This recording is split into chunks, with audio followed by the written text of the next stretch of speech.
NBA Today is live from Indiana for the NBA Finals. The Pacers, they silenced a lot of critics last night in Game 3. This is how they did it. The Pacers bench, they stepped up big time in this one. 5 bench players saw action last night. 49 points combined, along with 13 rebounds, 7 assists, 7 steals. They also outscored the Thunder bench 49-18. Here was Rick Carlisle after the game talking about his team's approach.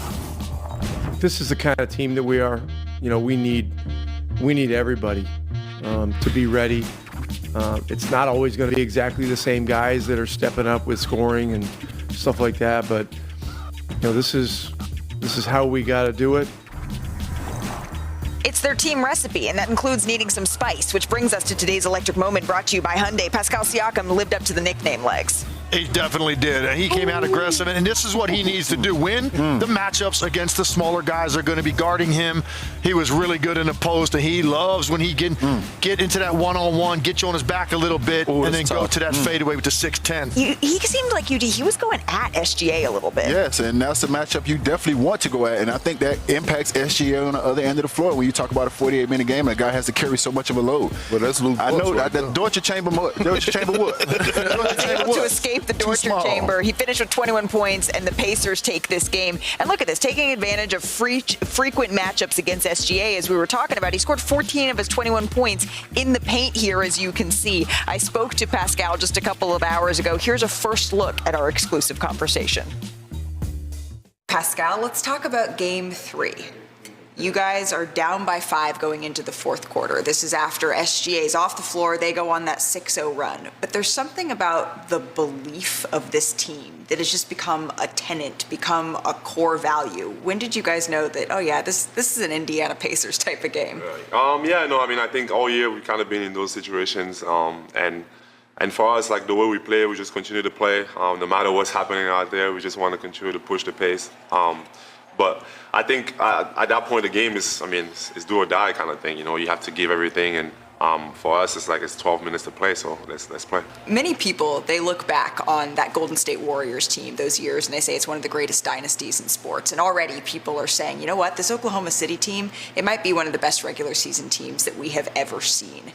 Injuries aside, the 2 championship paths that you have been looking to take, one you took successfly, are through 2 Goliaths. How do you think about that? Yeah, it's tough. And I think for us, which I tell my teammates all the time, is I've been in a place where I know that nobody's giving me a chance, and I think that for us, that's where we got to feel nobody's thinking we're going to win. So just go out there, play your best, do everything you got to do, and for us, even in 19, that was the attitude. Just try your hardest and go all out. Even now, you guys were historic home underdogs in Game 3. I hate to tell you, but you're even bigger underdogs in Game 4, but I feel like that's exactly where you guys like to be. Yeah, I think that's perfect for us. We just got to keep, stay focused on the group, do our jobs, and for us, as long as we can just minimize the outside noise and not worry about everything that's outside of us.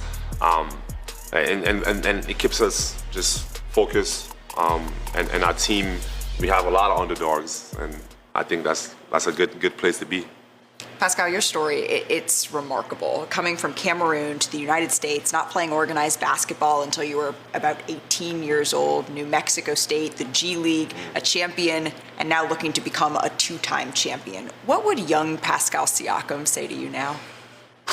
That's a good question. I think for me, well, I'm sure you're probably going to be proud and excited, and I don't think he saw some of these things in his vision board, if you did have one. I think for me, I'm just blessed, man. I'm blessed to be in this position, coming from where I come from, and my dad, my family, just so many people that helped me along the journey to get to this place.